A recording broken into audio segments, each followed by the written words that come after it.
Inundi na naman ni Senadora Lima ang pagpasok ng teoryang pork barrel mastermind Janet Napoles sa Witness Protection Program ng gobyerno. Sinabi ni Lima na tiyak mag-iibang tono si Napoles sa kanyang pagkanta para raw mailigtas ang sarili upang idiin raw ang ilang opisyal ng mga nakaraang administrasyon. Ayon kay Lima, si Napoles raw ay katulad ng isang karaoke club regular na gagamiting testigo laban sa mga kritiko ng baluktot na administrasyon.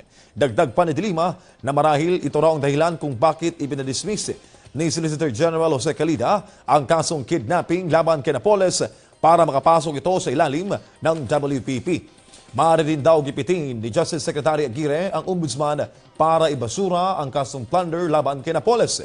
Samantala, hinimok naman ni Lima ang publiko na bantayan ang kilos ng DOJ sa naturang kaso. Yung mga buang na yan, noon pa yan when I was mayor.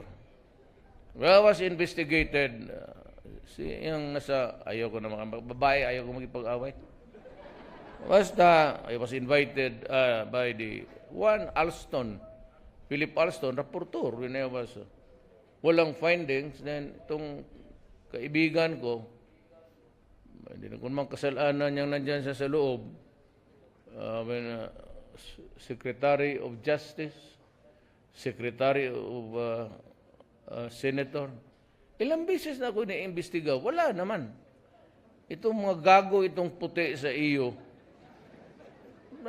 yan sila ang you know why? O sabihin ko sa inyo, they are doing it in the atonement for their sins. Vale, they are pardon for the many years of brutality that they inflicted. In the Middle East, they took so much of the oil, they increased their productivity and made the country rich.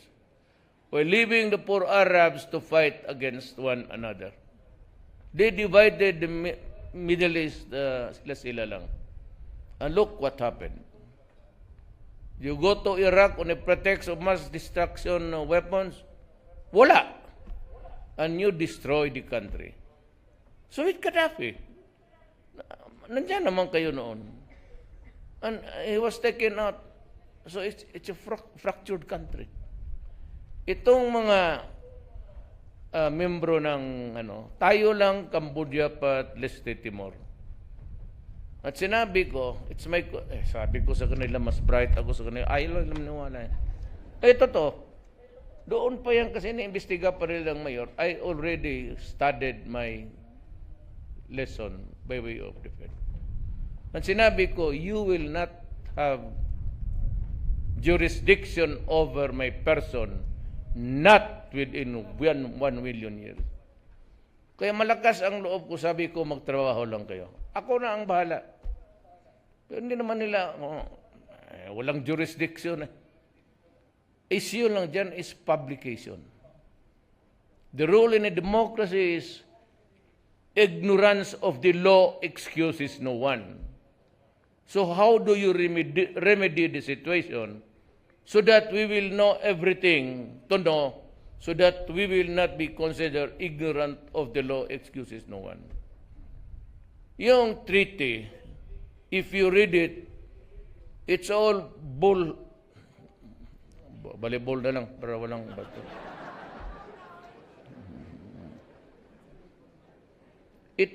It is clearly a criminal law. If you read it, there is the commissioning of ICC, the judges, then there is the ICC prosecutors, and the definition of the crimes and the penalty attached to the crimes. Now, our role in this jurisdiction is i-publish mo talaga para hindi ma-ignorante yung tao. Because if it is not published, you cannot tell me now that ignorance of the law excuses no one. It has to be published in the official gazette. That is the publication of the government.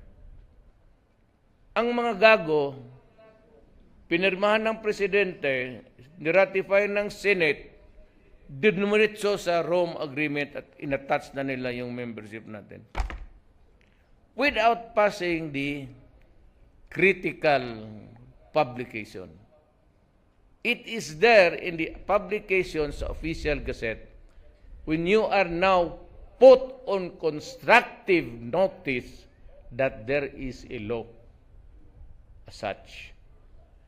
Hindi mo kasi mabigyan ng isang kopya ang Pilipino. So, ang ginawa, by force of law, when it is published in the official gazette, it becomes a law. Now, if there is no publication in people, kaso na natin, Tovera versus Tanyada, Supreme Court, it is fatal, especially a criminal law. Yung treaty na yan is purely a criminal. It does not talk of anything else but of the court, the prosecution, pati yung definition ng crimes and the penalties. It must be published. Ngayon, alam ko yan ng sa Davao pa ako, pinag-aralan ko na. Pabilibin natin sila. Kung kayo, hindi ko na kayo pinapabili, magkakampi tayo. Nandito tayo sa gobyerno. I'm not asking for any nurturing of loyalties. Wala ako yan. Trabaho lang. Alam mo kasi, pag hindi ko ginawa yan, damay lahat. Kaya sinabi ko sa inyo, it was not really intended to, sabi ko, all of you shut